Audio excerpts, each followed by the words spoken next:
Hello guys, this is Budget Gamer, a channel made for gamers who are on a budget, kids and jobless high school students who don't want to ask their parents for money every time they need to get a new video game, or it could be like me, living and growing up in a developing country in which a whole of your monthly earning is only enough for you to afford one console system along with some original games.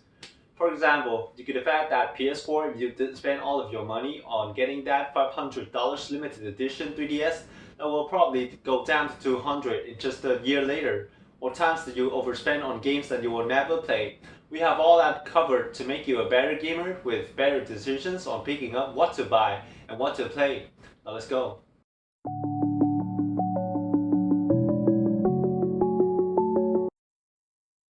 I bought my PS Vita a few months after the release date of the console back in 2011, so it's kinda upset knowing that PS Vita will be discontinued by Sony soon.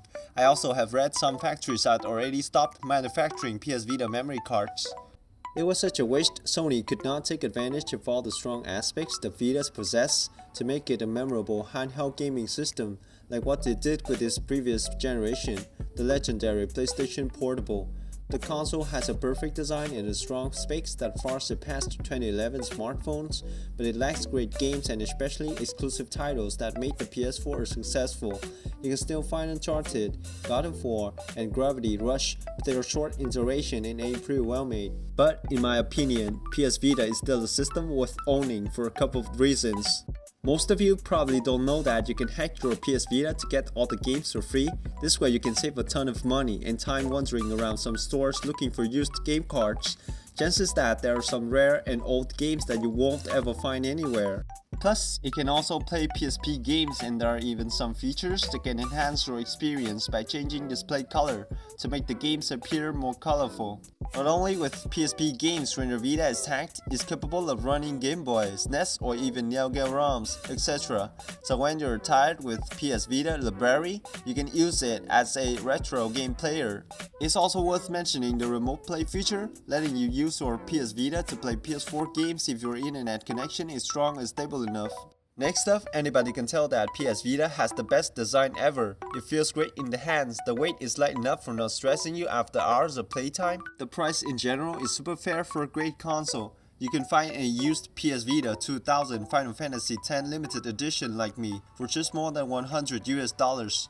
And finally, the feel it gives is also counts. When the first PS Vita launched back in 2011, I was in high school, so I took my first part-time job and worked hard enough for a few months before I can get one. After that, I decided that I'll skip college in order to pursue my passion with video games. Your reasons might be different than mine, but if you love video games, then owning a PS Vita in your collection is something you can be proud about. Now, as you guys all knew that PS Vita is a fantastic handheld system to own, we'll proceed to the topic: which PS Vita should you buy? In my opinion, between the two generations of the PS Vita, you should aim for the second generation one, as known as the 2000 model. Although the 2000 model uses an IPS LCD screen panel that is not quite color vibrant than that of the OLED screen panel on the PS Vita 1000, but on the contrary is lighter significantly on weight and has a bigger battery. All PS Vita 1000 are quite old, as they have been produced from 5 to 8 years ago. I've heard that many PS Vita 1000 are now facing crucial errors, making them to forcefully shut down after a few minutes of working.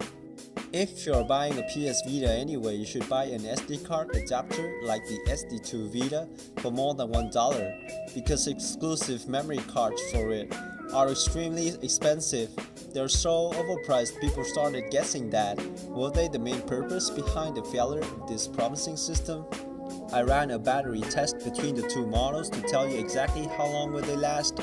PS Vita 2000 is the white one on my right side, that leaves the black one on my left side, the PS Vita 1000. And because my phone battery and memory storage were not enough to shoot a few hours video, I needed to separate the video into parts and then merge them together and deleted some unnecessary parts. But the final result is honest and quite precise, so I hope you guys don't mind some strange things I did during the test. Even though they're both a few years old, I gotta admit that their battery hold up extremely well, keeping the wear level to its minimum.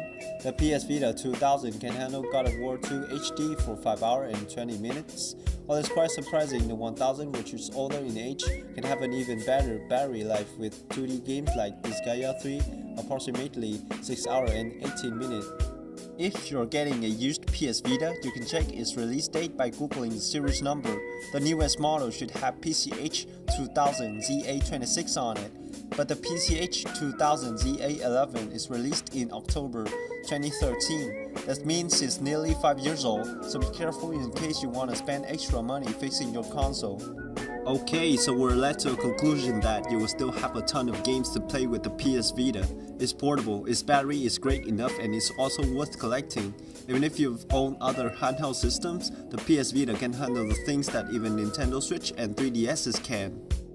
If you're having any problems related to this topic, please leave some comments, we'll be sure to answer. And if you want more of this content, you can support us by pressing the subscribe button, share, and ring the bell. Any cooperative requests you can send to my email or join our community on Facebook, as I left the links in the description below.